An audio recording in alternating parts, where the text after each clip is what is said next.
Hello again. In this episode, we are going to address the question, how do I diversify for safety on my money? You're going to understand how to protect your money so you don't lose when the market goes down, but still participate if the economy is booming or real estate is going crazy. You can participate, but not have your money actually at risk in the stock market or real estate market.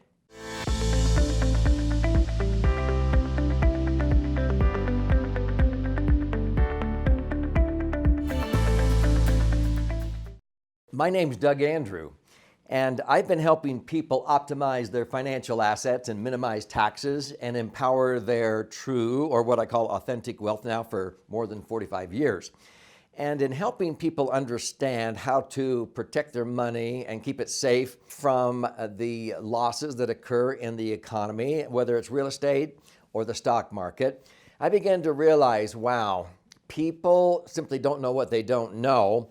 And after helping my own clients for 35 plus years, I decided to devote the rest of my life, clear back in 2001, 2002, to educating the general public. This is about you. I let all my professional licenses automatically expire at the end of 2005 to start a radio show, to teach TV. I've spoken over 85,000 hours in my life.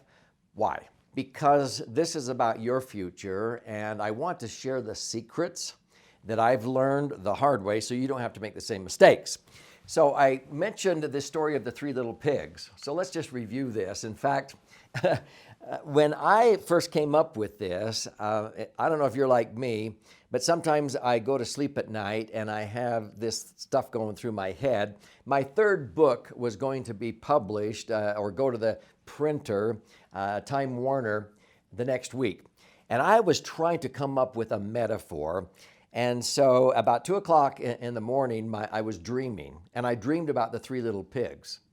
And I woke up, and I'm sitting there shaking my wife, waking her up. Honey, I got it. You know, remember the story of the three little pigs? And she's going, yeah, whatever. And I learned to dictate my dreams. So I have a little device on my smartphone at the time called Copy Talk, and I dictated my dream. And sure enough, I was able to go back to sleep. Otherwise, it takes me an hour or two to go back to sleep because I'm trying to remember not to forget.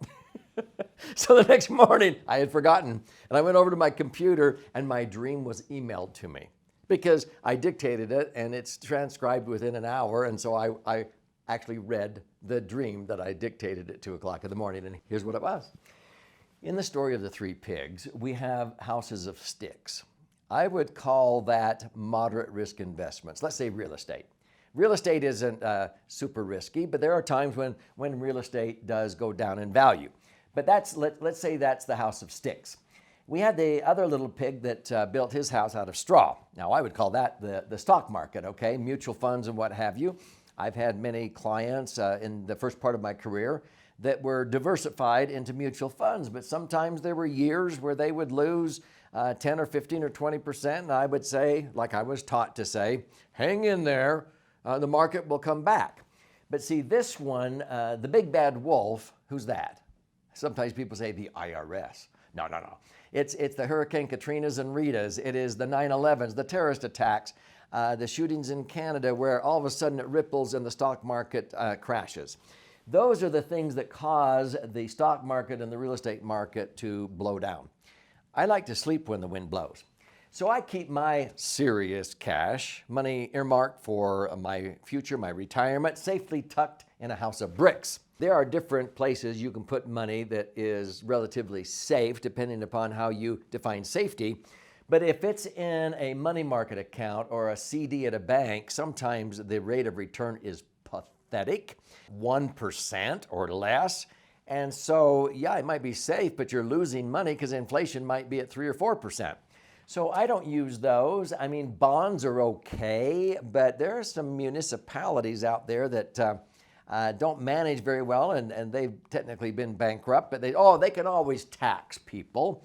Well, yeah, but I've always earned a rate of return of 2 or 3% higher than municipal bonds, for example, which are tax-free, because my favorite vehicle is also tax-free, but I earn more like 7, 8, 9%. Municipal bonds at that time might only be earning 4.5 or 5 or 6. Now, annuities are only tax deferred, but annuities might give you guaranteed income.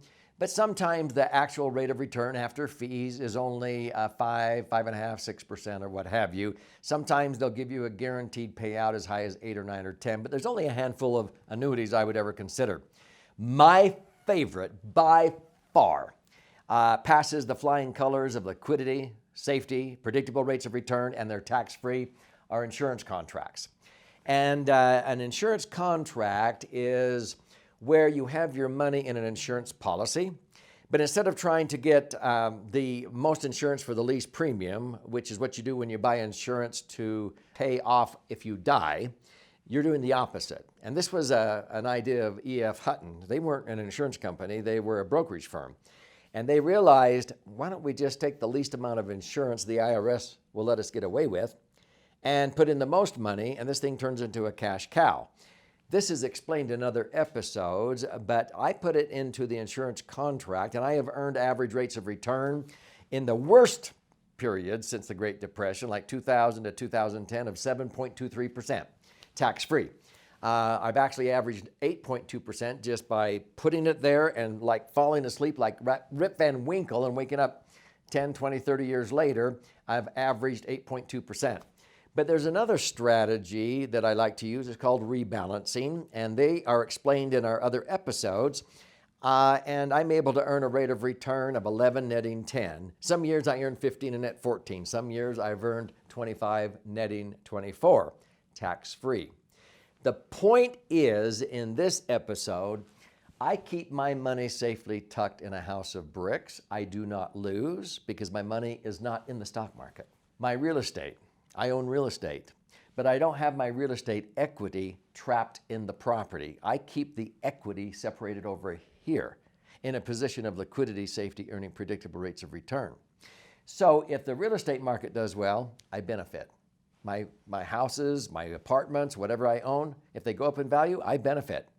But if they go down in value, I don't lose because my equity is not in there. I keep the equity from my real estate over here. If the stock market does well, I get to benefit. If it goes up 10%, 15, 20, 25, I get to participate in that upside potential. But if the market crashes, if that big bad wolf, like in 2008, takes 40% away from your account value in the stock market, I don't lose because my money is not in the market. I get to participate with what the market does without the risk because my money's over here. The insurance company simply has to pay me. If the market makes money, they are obligated to pay me what the market is doing based upon the indexing strategy. But if the market loses, I don't lose because my money is not in there. It's linked to that. So what I want you to understand is how you can safely have your serious cash in a house of bricks, like the smart little pig. And then when the big bad wolf, recessions, even a depression, which I think we're going to have another one by probably 2030, when anything happens politically or economically, you don't have to worry. You can sleep when the wind blows, because when the real estate market or the stock market dives, which it does probably every 4 to 7 years on the average, you won't lose because your money is safely tucked over here in a house of bricks. So what is the house of bricks again? So the house of bricks, the insurance contract that I talk about, is technically known as a maximum funded tax advantaged index universal life insurance contract. Now, there are probably about 200 of them available out there. I wouldn't touch most of them with a 10-foot pole. There are only about 6 that I would put my serious cash into. And so it's not just which one that I choose, it's also the company, the background, but then the advisor has to be proficient in structuring it to do what I'm talking about here.